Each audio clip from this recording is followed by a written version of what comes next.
బిర్యానీ బాక్సులు కానీ ice cream బాక్సులు వేస్ట్గా ఉన్నాయా? అయితే వీటితో మీకు అద్భుతమైన టిప్స్ని ఈ వీడియోలో షేర్ చేస్తున్నాను. ముందుగా ఒక ఐస్ క్రీమ్ బాక్స్ని తీసుకొని ఇలా స్కెచ్ పెన్తో కానీ ఏదైనా మార్కర్తో ఇలా సైడ్లో 2 డాట్స్ని పెట్టుకోవాలి. ఇలాగే మరొక సైడ్ కూడా ఇలా 2 డాట్స్ని పెట్టుకోండి. ఇలా పెట్టుకోవడం వలన మనము వేడి చేసిన ఇనుప చువ్వను డైరెక్ట్గా ఇక్కడ హోల్స్ చేసుకోవడానికి వీలు ఉంటుంది. మీరు ఏదైనా తీసుకోవచ్చండి. ఇనుప చువ్వను కానీ నైఫ్ని కానీ సీజర్ని తీసుకొని ఇలా కొద్దిగా వేడి చేస్తూ ఇలా డాట్స్ పెట్టుకున్న దగ్గర చిన్న హోల్స్ అనేవి చేసుకోవాలి. ఆ తర్వాత పొడువుగా ఉండే ఎలాంటి స్టిక్స్ని అయినా తీసుకోవచ్చండి. ఇక్కడ నేను చీపురు పుల్ల స్టిక్ని తీసుకుంటున్నాను. మీరు ఏది అవైలబుల్గా ఉంటే ఆ పుల్లను తీసుకొని ఇలా సైజుని చూసుకొని కరెక్ట్గా ఆ హోల్స్లో పెట్టుకోవడానికి ఇలా 2 పుల్లలను తీసుకోవాలి. ఇలా ఈ స్టిక్స్ని పెట్టుకునే ముందు మన ఇంట్లో ఉండే ఇలా కలర్ బ్యాంగిల్స్ని కానీ స్టోన్స్ బ్యాంగిల్స్ని ఎలాంటి బ్యాంగిల్స్ని అయినా పెట్టుకోవడం వలన ఇవి కలర్ షేడ్ కాకుండా స్టోన్స్ అనేవి పాడవకుండా ఉంటాయి. అంతే కదండి, మనము ఇలాంటి బాక్స్ని ఫంక్షన్స్కి తీసుకెళ్ళడానికి లేదా ఎలాంటి బ్యాగ్లో అయినా పెట్టుకోవడం వలన ఈ బ్యాంగిల్స్ అనేవి పగిలిపోకుండా భద్రంగా పెట్టుకోవచ్చు. ఈ ఐస్ క్రీమ్ బాక్స్లో దాదాపుగా 3 డజన్స్ వరకు పడతాయండి. చిన్నపిల్లలైనా పెద్దవాళ్ళైనా ఇలా పెట్టుకొని తీసుకెళ్ళవచ్చు. అంతేకాకుండా దీనికి క్యాప్ కూడా ఉండటం వలన ఎక్కడికి తీసుకెళ్ళినా ఏర్పడకుండా ఈజీగా ఉంటుంది. మరొక యూస్ఫుల్ టిప్ని కూడా చూడండి. ఇలాంటి బిర్యానీ బాక్స్ ఉంటుంది కదండి, దానిని తీసుకొని ఇలా ఇనుప చువ్వతో వేడి చేసి అటొక్క హోల్ ఇటొక్క హోలు చేసుకోవాలి. ఇప్పుడు ఏదైనా తాడుని తీసుకొని ఇలా హోల్ నుంచి తీసి గట్టిగా ముడివేసుకోండి. ఈ బిర్యానీ బాక్స్కి వెనక సైడు ఇలా డబుల్ గమ్ టేప్ని అతికించేసి బాత్రూంలో ఇలా బ్యాక్ సైడు మనము డబుల్ గమ్ టేపుతో అతికించుకోవడం కానీ లేదా ఏదైనా ఇలా ఇనుప చువ్వకు వేసుకోవటం వలన దాంట్లో మనము బ్రష్లు కానీ కోల్గేట్ పేస్ట్ని కానీ షాంపూలు సోప్స్ ఇలా ఎన్నైనా మనం పెట్టుకోవడానికి వీలు ఉంటుంది. మనకి ఏది అవైలబుల్గా ఉంటే అవి పెట్టుకోవచ్చు. ఇలాంటి బిర్యానీ బాక్స్ని మరొకటి తీసుకొని ఇలా పగిలేవి ఉంటాయి కదండి, వాటన్నిటిని కూడా ఈ బిర్యానీ బాక్స్లో పెట్టుకోవాలి. నెయిల్ పాలిష్, నెయిల్ రిమూవ్, చిన్న చిన్న కలర్ బాటిల్స్ కానీ లేదా కలర్స్ ఉంటాయి కదండి, వాటిని కూడా ఇందులో పెట్టేసుకున్నాం అనుకోండి. దానికి క్యాప్ ఉండటం వలన అవి కింద పడ్డా కూడా పగిలే అవకాశం అనేది చాలా తక్కువగా ఉంటుంది. ఇలా చిన్న సైజు కానీ పెద్ద సైజులో ఉన్న మరొక బిర్యానీ బాక్స్ని తీసుకొని ఇనుప చువ్వతో ఇలా చిన్న చిన్న హోల్స్ అనేవి చేసుకోవాలి. మరి దగ్గరికి చేసుకోండి, దూరం దూరం కాకుండా. ఆ తర్వాత సైడ్లో కూడా ఇలా 2 హోల్స్ని చేసుకున్నాక మీరు ఇంట్లో ఉండే ఏదైనా ఒక నాడను కానీ ఇలా మాస్క్కు వచ్చే ఈ ఎలాస్టిక్ దారాన్ని కానీ తీసుకోవచ్చు. ఈ బిర్యానీ బాక్స్కి 2 సైడ్స్ హోల్స్ చేసాం కదండి, వాటిలో ఈ నాడలను ఇలా కట్టుకున్నాక మనం కిచెన్లో ఉండే ట్యాప్స్కి కానీ ఇలా వేసుకోవాలి. ఇలా వేసుకున్నాక మనం దీంట్లో ప్రతిరోజు కర్రీలో వేసుకునే కూరగాయలను కట్ చేసి వాటర్లో ఇలా వాష్ చేసాం కదండి, అలా వాష్ చేసినవన్నీ కూడా ఇందులో వేసుకోవడం వల్ల దాంట్లో ఉండే వాటర్ అనేవి పూర్తిగా వెళ్ళిపోతాయి. అప్పుడు మనము డైరెక్ట్గా వీటిని తీసుకెళ్ళి కర్రీలో వేసుకోవచ్చు. ఇలా కిచెన్లో మనము దీనిని చాలా రకాలుగా యూజ్ చేసుకోవచ్చండి. అంతేకాకుండా ఇప్పుడు మనము కిచెన్లో కూరగాయలను కట్ చేసిన వేస్టేజ్ ఉంటుంది కదా, వాటిని కూడా తీసుకొచ్చి ఇలా డస్ట్బిన్గా యూజ్ చేసుకోవచ్చు. అంతేకాదండి, మనము గిన్నెలను క్లీన్ చేసిన తర్వాత ఈ స్క్రబ్బర్స్ కూడా ఉంటాయి కదా, వాటిని కూడా ఇలా బిర్యానీ బాక్స్లో వేసుకోవడం వల్ల దాంట్లో ఉండే వాటర్ అనేవి పూర్తిగా కిందికి వచ్చేస్తాయి. అప్పుడు ఈ స్క్రబ్బర్స్ కూడా ఇలా నీట్గా ఉంటాయి. మరొక యూస్ఫుల్ టిప్, ఇలాంటి బిర్యానీ బాక్సులు ఉంటాయి కదా, దాంట్లో ముందుగా ఒక టిష్యూ పేపర్ని పరుచుకొని ఆకుకూరలను ముందుగానే ఇలా కట్ చేసుకున్నాక ఈ బిర్యానీ బాక్స్లో పెట్టుకొని క్యాప్ పెట్టి ఫ్రిడ్జ్లో పెట్టడం వలన మనకి 2 వీక్స్ వరకు ఈ ఆకుకూరలు అనేవి ఫ్రెష్గా స్టోర్ చేసుకోవచ్చు. అంతేకాకుండా ఇలాంటి బిర్యానీ బాక్స్లో మనము ఇలాంటి చిన్న చిన్న బాక్స్ ఉంటాయి కదండి, వాటిని ఓపెన్ చేసిన తర్వాత మనము ఫ్రిడ్జ్లో కానీ బయట ఎక్కడ పెట్టుకున్నా కూడా ఇలా బయటకి వచ్చేస్తుంది. అలా కాకుండా ఉండాలంటే ఇలాంటి బిర్యానీ బాక్స్లో పెట్టుకొని క్యాప్ పెట్టుకొని ఫ్రిడ్జ్లో పెట్టుకున్నామనుకోండి, ఈ బాక్స్ అనేది కూడా చాలా ఫ్రెష్గా ఉంటుంది. అంతేకాకుండా మనము ఇలా అన్ని దారప్రీలను కూడా ఒకే బాక్స్లో వేసుకోవచ్చు. ఇలాంటి ఐస్ క్రీమ్ బాక్స్ ఉంటుంది కదండి, దానిని కూడా తీసుకొని ఇలా అన్ని రకాల స్పూన్స్ని కూడా ఇలా వేసుకున్నాం అనుకోండి, ఎప్పుడు కావాలంటే అప్పుడు ఈజీగా తీసుకోవడానికి వీలు ఉంటుంది.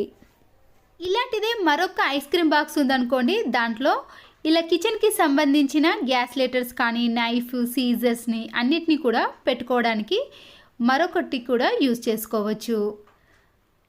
ఇలాంటి బిర్యానీ బాక్స్ యొక్క క్యాప్ను తీసుకొని డబుల్ గమ్ టేపుతో కానీ లేదా గ్లూ గమ్ముతో ఇలా ఒక క్యాప్ని అతికించేసుకోవాలి.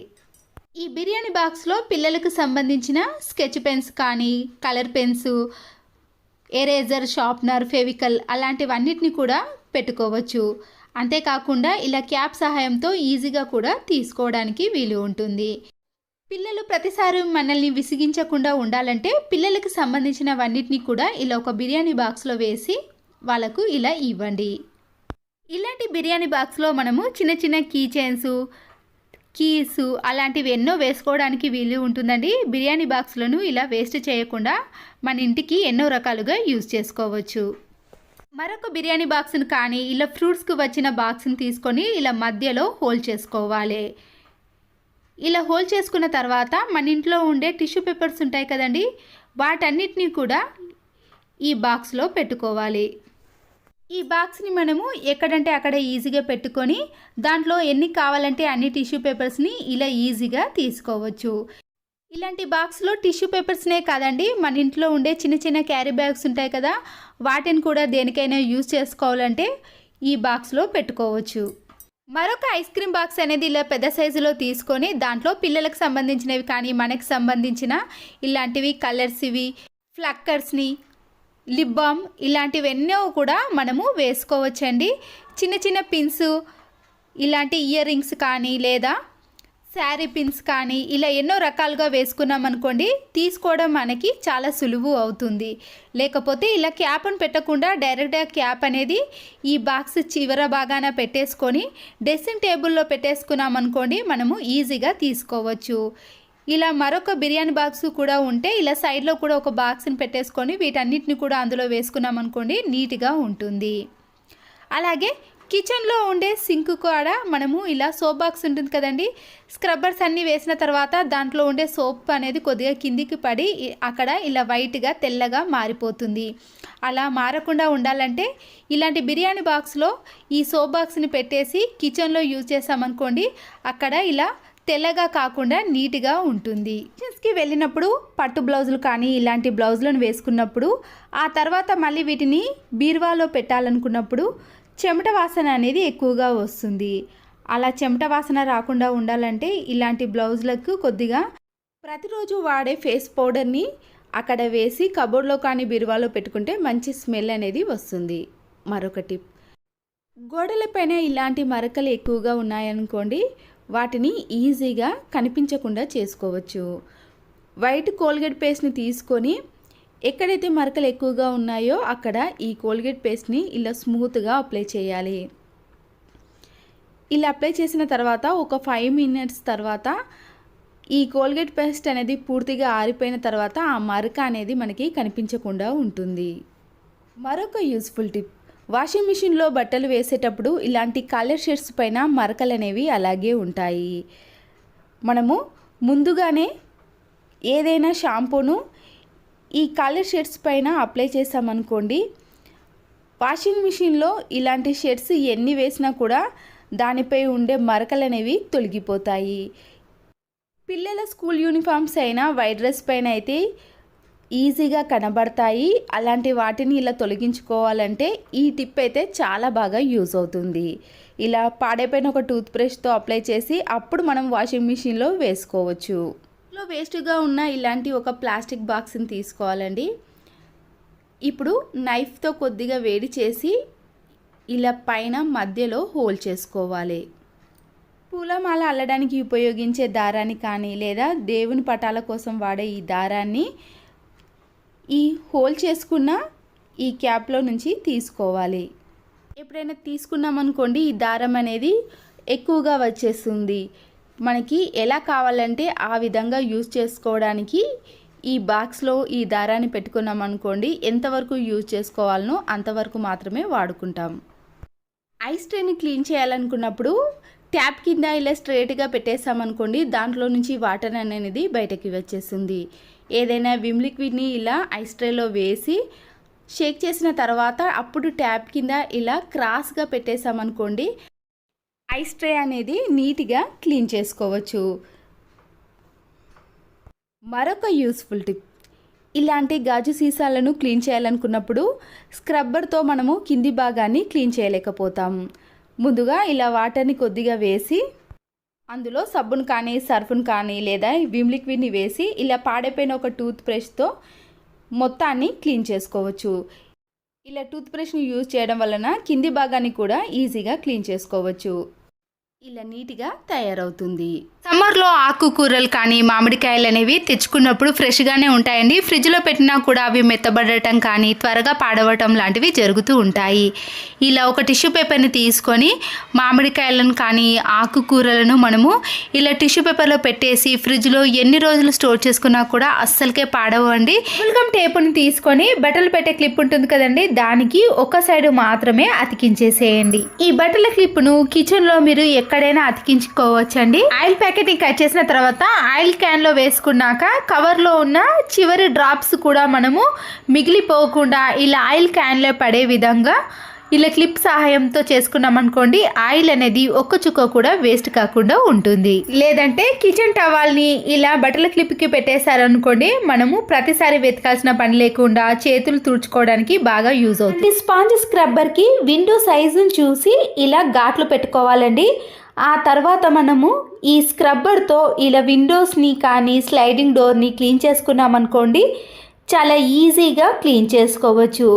వీటి కోసం మనము ఎలాంటి క్లాత్లను కానీ ఎలాంటి లిక్విడ్లను యూజ్ చేయకుండా ఈ స్పాంజ్ స్క్రబ్బర్ తోటే క్లీన్ చేసుకోవచ్చు. చూడండి, మనము ఈ పనిని 30 సెకండ్స్ లోపే క్లీన్ చేసుకోవచ్చు. మన ఇంట్లో ఇలాంటి జాలీ డోర్స్ ఉన్నప్పుడు దీనికి సన్నని డస్ట్ అనేది అలాగే ఉంటుందండి. అయితే మనం కట్ చేసిన స్పాంజ్ స్క్రబ్బర్కి బ్యాక్ సైడ్ ఇలా కొద్దిగా రఫ్గా ఉంటుంది. దాంతో ఇలా క్లీన్ చేసుకున్నాం అనుకోండి, దాంట్లో ఉండే సన్నని డస్ట్ అనేది పూర్తిగా తొలగిపోతుంది. ఇలా క్లీన్ చేసిన వాటికి పైన క్లీన్ చేయని దానికి డిఫరెంట్ అనేది మీకు చూపిస్తాను చూడండి. చూసారు కదండి, మనం క్లీన్ చేసింది ఇలా నీట్గా ఉంటుంది, పైనది మాత్రం డస్ట్గా కనబడుతుంది కదా. ఇంట్లో ఇలాంటి డ్రెస్సింగ్ టేబుల్ పైన మరకలు కానీ మబ్బుగా కనిపించినప్పుడు వైట్ వెనిగర్ ఉంటుంది కదండి, ఇలా అద్దం పైన కొద్దిగా వేసి హాఫ్ నిమ్మ తొక్కను కట్ చేసి ఇలా అద్దం పైన అంతా కూడా రుద్దేసేయండి. ఇలా రుద్దేసిన తర్వాత మనము ఏదైనా ఒక పొడి క్లాత్తో క్లీన్ చేసుకున్నామనుకోండి, అద్దం అనేది చాలా నీట్గా కనబడటమే కాకుండా ఎలాంటి మరకలైనా ఈజీగా తొలగిపోతాయి. కర్రీ చేసేటప్పుడు కానీ లేదా గిన్నెపై ఇలా మూత పెట్టినప్పుడు ఆ మూత చిన్నగా ఉందనుకోండి, ఆ గిన్నెలో పడిపోతుంది కదా, తీయాలంటే చాలా ఇబ్బంది పడుతూ ఉంటాము. ఒక స్పూన్ తీసుకొని ఒక వన్ సైడ్ మాత్రమే ఇలా గట్టిగా ప్రెస్ చేసామనుకోండి, ఆ మూత అనేది వచ్చేస్తుంది. ఇలా ఒక హ్యాంగర్ని తీసుకొని టిష్యూ పేపర్ని ఇలా రెండుగా మలుచుకొని అది ఊడిపోకుండా ఉండటానికి ఇలా ప్లాస్టర్ని వేసిన తర్వాత మనము ఇలా హ్యాంగర్తో క్లీన్ చేసుకున్నాం అనుకోండి, ఇలాంటి చిన్న చిన్న ప్లేస్లో ఎంత డస్ట్ ఉన్నా కూడా చాలా ఈజీగా వచ్చేస్తుంది. ఆన్లైన్లో ఆర్డర్ పెట్టినప్పుడు ఇలాంటి బబుల్ పౌచ్ కవర్ వచ్చినప్పుడు వేస్ట్ అని పడేస్తాం, కానీ మన ఇంట్లో ఉండే సెల్ ఫోన్స్ని ఇలాంటి బబుల్ కవర్లో పెట్టేసి ఎక్కడికైనా తీసుకెళ్ళినప్పుడు కానీ హ్యాండ్ బ్యాగ్లో పెట్టుకున్నప్పుడు లైన్స్ కానీ గీతలు పడకుండా ఉంటాయి. అంతే కదండి, మనము బైక్ మీద వెళ్ళే వాళ్ళకు ఫోన్ను ఇలాంటి పౌచ్లో పెట్టి ఇచ్చామనుకోండి, ఫోన్ కింద పడ్డా కూడా పగిలిపోకుండా ఉంటుంది. వాష్రూమ్లో మంచి సువాసన కోసం ఇలాంటి ఓడోనిల్స్ని వాడతాం కదండి. అయిపోయినాక ఈ ప్యాకెట్ని పడేయకుండా కొద్దిగా కాటన్ని ఇలా వెడల్పుగా చేసుకొని మన ఇంట్లో ఉండే కంఫర్ట్ని వేయండి. ఈ కంఫర్ట్ని ఇలా ఓడోనిల్ ప్యాకెట్లో పెట్టేసి వాష్రూమ్లో కానీ బెడ్రూమ్లో కానీ ఎక్కడైతే బ్యాడ్ స్మెల్ వస్తుందో అక్కడ ఇలా మేకుకు వేసామనుకోండి, మంచి సువాసన అనేది వస్తుంది. ఈ ప్యాకెట్కి ముందుగానే హోల్స్ ఉన్నాయి కాబట్టి ఆ హోల్స్లో నుంచి మంచి సువాసన అనేది ఇలా 15 డేస్ వరకు వస్తుంది. ఇలాంటి చిన్న చిన్న మేకులు కానీ పిన్నిస్లు ఉన్నప్పుడు అయస్కాంతాన్ని కవర్లో పెట్టేసి ఇలా చేసామనుకోండి, అన్నీ కూడా ఒకే దగ్గర ఉంటాయి, వెతకాల్సిన పని కూడా ఉండదు. వాటర్ బాటిల్ని కానీ గ్లాస్లో ఏదైనా వాటర్ని పెట్టినప్పుడు ఇలా కింద ఒలికిపోతాయి కదండి, కాలికి ఇలాంటి క్లాత్ని వేసి క్లీన్ చేసామనుకోండి ఈజీగా క్లీన్ అయిపోతుంది. ఎవరికైనా ఇలా నడుము నొప్పి ఉన్న వాళ్ళు కానీ కింద వంగి క్లీన్ చేయలేని వాళ్ళు ఈ టిప్పుతో ఈజీగా క్లీన్ చేసుకోవచ్చు. మాప్తో కూడా క్లీన్ చేసుకోవచ్చు, కానీ మాప్ని నీట్గా క్లీన్ చేసి మనము ఆరబెట్టుకున్నాం అనుకోండి, ఇలా చిన్న చిన్న వాటికి ఈ టిప్ అనేది యూజ్ అవుతుంది. ఆయిల్ క్యాన్స్ కానీ బాటిల్స్ని క్లీన్ చేయాలంటే చాలా ఇబ్బంది పడతాం కదండి. జిడ్డుగా తయారైన ఆయిల్ క్యాన్ని క్లీన్ చేయాలంటే ఇలా ఒక సాక్స్ని వేసుకొని దానిపై కొద్దిగా కోల్గేట్ పేస్ట్ని వాటర్ని వేసి ఈ ఆయిల్ క్యాన్ని ఇలా 1 నిమిషం పాటు బాగా రుద్దేసేయండి. తర్వాత ఈ సాక్స్ని రివర్స్లో తీసి దాంతో క్లీన్ చేసుకుంటే ఆయిల్ క్యాన్ పై ఉండే జిడ్డు అనేది ఇలా పూర్తిగా తొలగిపోతుంది. చూసారు కదండి, ఇలా జిడ్డు పట్టిన వాటిని కూడా మనము చిటికెలో క్లీన్ చేసుకోవచ్చు. నిమ్మకాయలు ఇలా ఎక్కువగా తెచ్చుకున్నప్పుడు అవి త్వరగా పండు వారి కుళ్ళిపోతూ ఉంటాయి. వీటిని ఇలా హాఫ్గా కట్ చేసి ఒక గాజు సీసాలో తడి లేకుండా చూసుకోవాలి. ఇలా జాలి ద్వారా మనము నిమ్మకాయ రసాన్నంతా కూడా ఈ గాజు పాత్రలోకి వేసేయండి. ఇలా స్టోర్ చేసుకునేది మనము 6 మంత్స్ వరకు కూడా యూజ్ చేసుకోవచ్చండి. పులిహోరలకు కానీ మనము ఇంకే దేనికైనా యూజ్ చేసుకోవడానికి ఈ టిప్ అనేది యూజ్ అవుతుంది. ఆనియన్ని కట్ చేయడానికి నైఫ్ని కానీ కత్తిపీటని యూజ్ చేయాల్సిన అవసరం లేదండి. ఇలా పొట్టును తీసేసిన తర్వాత ఇలాంటి పీలర్తో మనము సన్నగా కట్ చేసుకోవచ్చు. ఇలా కర్రీలోకి కానీ బిర్యానీలోకి దేనికైనా యూజ్ చేసుకోవడానికి చాలా బాగుంటుందండి. సన్నగా కట్ చేయటం వలన వేగటం కూడా చాలా త్వరగా వేగిపోతాయి. అల్లంపై ఉండే పొట్టును తీయాలంటే చాలా టైం పడుతుంది కదండి. ముందుగా అల్లాన్ని ఇలా 2-3 సార్లు వాటర్తో క్లీన్ చేసామనుకోండి, దానిపై ఉండే మట్టి అనేది పూర్తిగా తొలగిపోతుంది. ఇలా టీ వడపోసే జాలి ఉంటుంది కదండి, దాన్ని తీసుకొని అల్లంపై ఉండే పొట్టును మనము చాలా తక్కువ టైంలో ఎన్ని కేజీలైనా చాలా ఈజీగా క్లీన్ చేయవచ్చు. దీనివల్ల అల్లం తీయటం వలన చేతులు మండటం అలాంటివి అస్సలకే జరగదండి. చాలా ఈజీ ప్రాసెస్లో అల్లంపై ఉండే పొట్టును తీయగలుగుతాం. ఈ టీ వడపోసే జాలి అనేది ఇలా గట్టిగా ఉండాలండి, అప్పుడే మనము తీయడానికి వీలుగా ఉంటుంది. కబోర్డ్స్ మధ్యలో ఇలాంటి చిన్న గ్యాప్ ఉంటుంది కదండి, దాంట్లో డస్ట్ అనేది ఇలా బాగా పట్టినప్పుడు పాడైపోయిన ఒక టూత్ బ్రష్ని తీసుకొని ఇలా క్లీన్ చేసామనుకోండి, దాంట్లో ఉండే డస్ట్ అనేది పూర్తిగా వచ్చేస్తుంది. ఎంత చిన్న గ్యాప్లో ఇలాంటి డస్ట్ ఉన్నా కూడా ఇలాంటి మామూలు బ్రష్తో ఈజీగా క్లీన్ చేసుకున్నామనుకోండి, కబోర్డ్స్లో ఉండే గ్యాప్లు కూడా చాలా నీట్గా కనబడతాయి. అంతేకాదండి, ఇలా బెడ్ మధ్యలో కొద్దిగా గ్యాప్ ఉంటుంది కదా, దాన్ని కూడా మనము ఇలా బ్రష్తో క్లీన్ చేసుకున్నాం అనుకోండి, దాంట్లో ఉండే డస్ట్ కూడా ఈజీగా వచ్చేస్తుంది. ఇలా అప్పుడప్పుడు క్లీన్ చేసుకుంటే మన ఇల్లు కూడా చాలా నీట్గా ఉండటమే కాకుండా ఎలాంటి డస్ట్ కూడా ఉండదు. ఇంట్లో ఇలా వేస్ట్ అని పడేసే వాటిని కూడా చాలా బాగా యూజ్ చేసుకోవచ్చు. ఈ యూస్ఫుల్ టిప్స్ నచ్చినట్లయితే తప్పకుండా లైక్ చేసి మీ ఫ్రెండ్స్కి రిలేటివ్స్కి షేర్ చేయండి. మరో వీడియోతో మళ్ళీ కలుద్దాం. Thanks for watching. గిన్నెలు వేసే స్టాండ్ ఉంటుంది కదండి, దానికి జిడ్డు ఎక్కువగా పట్టినప్పుడు ముందుగా ఒక బౌల్ని తీసుకొని దాంట్లో ఈటింగ్ సోడాను 2.5 టీ స్పూన్స్ వరకు వేసుకోవాలి. అలాగే కొద్దిగా వెనిగర్ని కూడా వేసుకోండి. విమ్ లిక్విడ్ ఉంటే దీనిని కానీ లేదా ఒక నిమ్మకాయ రసాన్ని కూడా దీంట్లో మిక్స్ చేసుకోవాలి. 1 గ్లాస్ వరకు వాటర్ని యాడ్ చేసుకోండి. ఇప్పుడు దీనిని ఏదైనా ఇలా స్ప్రే బాటిల్లో వేసుకోవాలి. ఈ బౌల్ స్టాండ్ అనేది ఇలా జిడ్డుగా తయారైనప్పుడు ఏదైనా పాడైపోయిన ఒక షర్ట్ని ఈ బౌల్ స్టాండ్కి వేసుకోవాలి. ఈ గిన్నెల స్టాండ్ని రివర్స్లో పెట్టి ఈ షర్ట్ని ఇలా దీనిపై నుంచి వేసుకోండి. ముందుగానే తయారు చేసుకున్న ఈ స్ప్రే బాటిల్లో ఉన్న లిక్విడ్ని ఈ షర్ట్ పైన కొద్దిగా వేసుకోవాలి. ఈ గిన్నెల స్టాండ్ని ఇలా మధ్యలో తిప్పుకుంటూ ఎక్కడ గ్యాప్ లేకుండా పూర్తిగా ఈ స్ప్రేతో చల్లుకోవాలి. ఇలా పూర్తిగా చల్లుకున్న తర్వాత ఒక 10 మినిట్స్ పాటు దీనిని అలాగే ఉంచండి. ఇలా పూర్తిగా ఆరిపోయిన తర్వాత దీనిపై ఉండే షర్ట్ని తీసేసి అప్పుడు ఏదైనా సోప్తో క్లీన్ చేసుకోవచ్చు. చూసారు కదండి, ఇక్కడ ఉన్న జిడ్డు అనేది ఇలా మనం చేత్తో అంటే ఈజీగా వచ్చేస్తుంది. ఇలా అయిన తర్వాతనే మనము ఏదైనా స్క్రబ్బర్తో క్లీన్ చేసుకోవచ్చు. ఒకవేళ మనము దీనిని నైట్ అంతా అలాగే ఉంచేసినా కూడా ఇలా స్క్రబ్బర్తో క్లీన్ చేయాల్సిన అవసరం కూడా ఉండదండి. ఈజీగా తొలగిపోతుంది. నేను ఇక్కడ 10 to 15 మినిట్స్ పాటు మాత్రమే ఉంచాను కాబట్టి మళ్ళీ స్క్రబ్బర్తో క్లీన్ చేసుకుంటున్నాను. ఆ తర్వాత మనము వాటర్తో క్లీన్ చేసుకుంటే ఈ గిన్నెల స్టాండ్ అనేది నీట్గా తయారవుతుంది. ఈ వీడియో కానీ మీకు నచ్చినట్లయితే ఒక లైక్ చేయడం మాత్రం మర్చిపోకండి. ఇది యూస్ఫుల్ అనిపిస్తే మీ ఫ్రెండ్స్కి కానీ రిలేటివ్స్కి కానీ షేర్ చేయండి. Please subscribe Siri cooking and vlogs. మరో వీడియోతో మళ్ళీ కలుద్దాం.